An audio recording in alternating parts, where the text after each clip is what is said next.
بسم اللہ الرحمن الرحیم۔ آج ہم جس ٹاپک پہ بات کرنے جا رہے ہیں وہ ہے تعلیمی ادارے کے سربراہ کا ضابطۂ اخلاق۔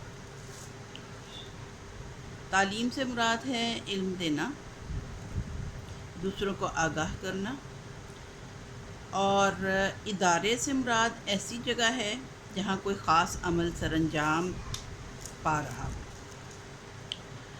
یہاں ہم تعلیمی ادارے سے مراد اسکول، مدرسہ یا ایسی جگہ لیتے ہیں جہاں نونہالان وطن کو وقت کے تقاضوں سے ہم آہنگ ہونے کی تربیت دی جاتی ہے، اور سربراہ سے مراد ایسا فرد ہوگا جو کسی ادارے کے تمام تر افعال کی نگرانی کا فریضہ سر انجام دیتا ہو۔ اور جہاں تک لفظ ضابطۂ اخلاق کا تعلق ہے تو اس سے مراد ہے ایک خاص طرز عمل، ایک خاص طریقہ کار اور وہ خصوصیات جن کا حامل فرد ایک ادارے کو کامیابی سے رہنمائی کے ذریعے ترقی کی شاہراہ پر گامزن کرتا ہے۔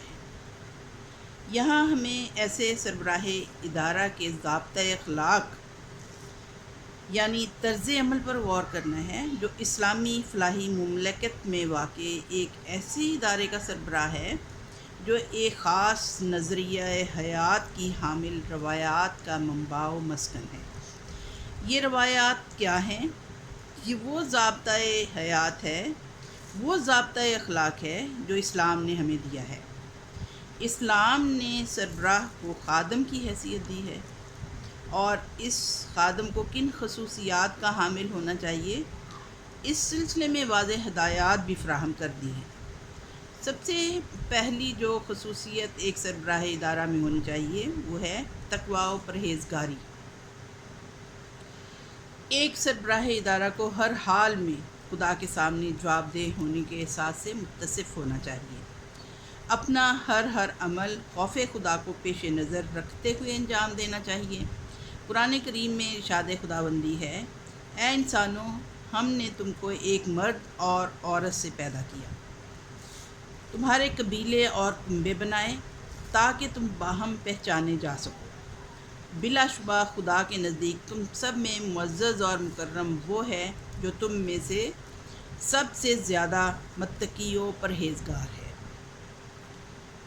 دوسری خصوصیت جو ایک سربراہ ادارہ میں ہونی چاہیے وہ ہے شفقت و نرمی کا برتاؤ۔ ایک سربراہ ادارہ کو چاہیے کہ اپنے ساتھیوں کے ساتھ ہمیشہ شفقت و نرمی سے پیش آئے، ان کو کام پر آمادہ کرنے کے لیے سختی کا رویہ اختیار نہ کریں، ہر ممکن طریقے سے انسان احسان و مروت کا برتاؤ رکھے تاکہ وہ اپنے فرائض خوش دلی سے انجام دینے پر آمادہ ہو جائیں۔ قرآن کریم میں ارشاد ربانی ہے، یہ خدا کی رحمت ہی تو ہے کہ آپ صلی اللہ علیہ وآلہ وسلم ان لوگوں کے لیے انتہائی نرم دل ہیں، ورنہ اگر کہیں آپ سخت مزاج اور سخت گیر ہوتے تو یہ سب آپ کے گرد و پیش سے چھٹ جاتے یعنی دور ہو جاتے۔ تو ایک سربراہ ادارہ کے لیے یہ ضروری ہے کہ وہ نرمی اور شفقت کا رویہ جو ہے وہ اختیار کرے۔ تیسری بات جو آ جاتی ہے وہ ہے مشاورت۔ سربراہ ادارہ کو چاہیے کہ اپنے ادارے کے تمام مسائل اپنے رفقائے کار کے باہمی مشورے سے حل کریں۔ جب بھی کوئی اہم مسئلہ درپیش ہو، اپنے ادارے کے کارکنوں سے مشورہ لیا جائے۔ اس طرح نہ صرف اچھی تجاویز سامنے آئیں گی بلکہ وہ لوگ اپنی اہمیت کو سمجھ کر اس مسئلے کے حل میں اپنی تمام تر توانائیاں صرف کر دیں گے۔ ارشاد باری تعالیٰ ہے، اور ان کے معاملات باہمی مشورے سے طے پاتے ہیں۔ اور نبی کو تاکید کی گئی کہ خاص معاملات میں اپنے ساتھیوں سے مشورہ لیجیے۔ چوتھی بات جو ہے وہ ہے فراخ دلی اور ایثار پیشگی۔ ایک سربراہ ادارہ کو فراخ دل اور ایثار پیشہ ہونا چاہیے۔ معمولی باتوں کو بہت اہمیت دیتے ہوئے صورتحال کو ناگوار بنانے کی بجائے فراخ دلی سے کام لیتے ہوئے نظر انداز کریں، اور جن معاملات میں ایثار سے کام لے کر معاملہ سنور سکتا ہو وہاں ایثار پیشگی سے گریز نہ کریں۔ اپنے آپ کو زیادہ اہمیت دے کر خود غرضی اور مطلب براری کے جذبات کو فروغ نہ دے، بلکہ اپنے ساتھیوں میں خوش خلقی اور اثار پیشگی کی روایات کو فروغ دے۔ پانچویں بات ہے جانبداری اور خواہش پروری سے پرہیز۔ ایک سربراہ ادارہ کو ہمیشہ غیر جانبدار ہو کر معاملات کے بارے میں سوچنا اور سمجھنا چاہیے۔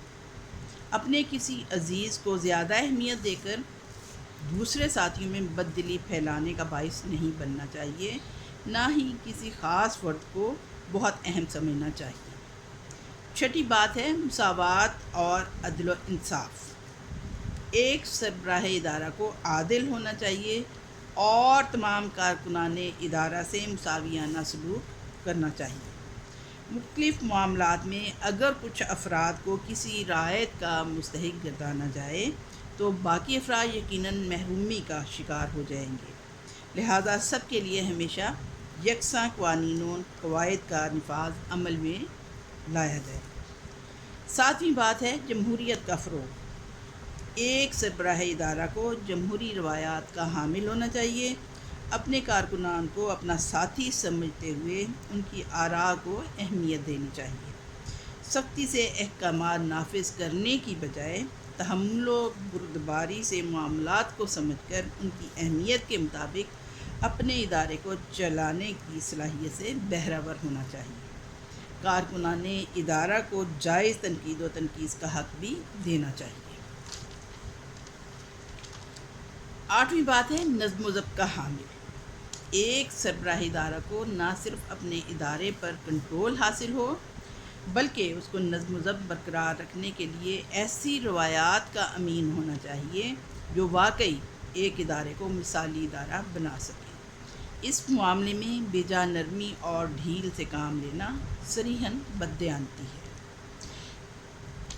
ارشاد باری تعالیٰ ہے تو جب وہ اپنے کسی خاص کام کے لیے آپ سے اجازت مانگیں تو آپ جس کو چاہیں اجازت دے دیا کریں اور ان لوگوں کے حق میں خدا سے استغفار کیا کریں۔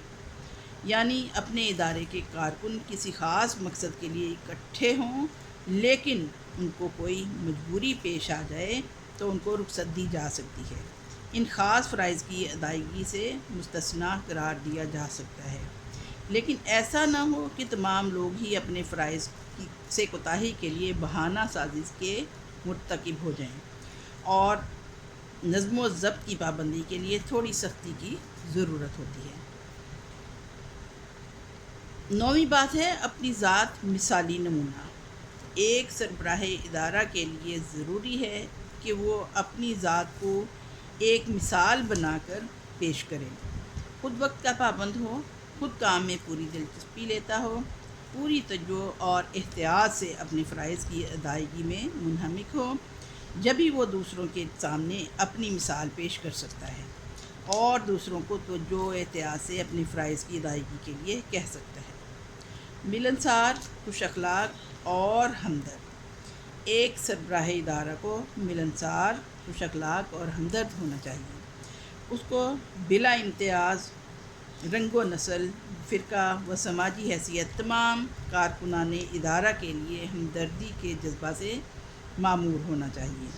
وہ تمام افراد سے یکساں خوش اخلاقی سے پیش آئے، اس کے سماجی روابط اپنے ارد گرد کے افراد معاشرہ سے مضبوط ہونے چاہیے۔ ارشاد نبوی ہے جب کسی شخص کے دل میں اپنے بھائی کے لیے خلوص و محبت کے جذبات ہوں تو اسے چاہیے کہ وہ اپنے دوست کو بھی ان جذبات سے آگاہ کر دے اور اسے بتا دے کہ وہ اس سے محبت رکھتا ہے۔ سربراہ ادارہ کو اپنے کارکنان کے ذاتی مسائل سے آگہی رکھتے ہوئے ہمدردی اور جذباتی سہارا دینے کے اوصاف سے متصف ہونا چاہیے۔ نرمی و شفقت، ہمدردی، خلوص بھری ایک مسکراہٹ کی کوئی قیمت نہیں ہوتی، لیکن کسی فرد کے لیے یہ بہت اہمیت کی حامل ہوتی ہے۔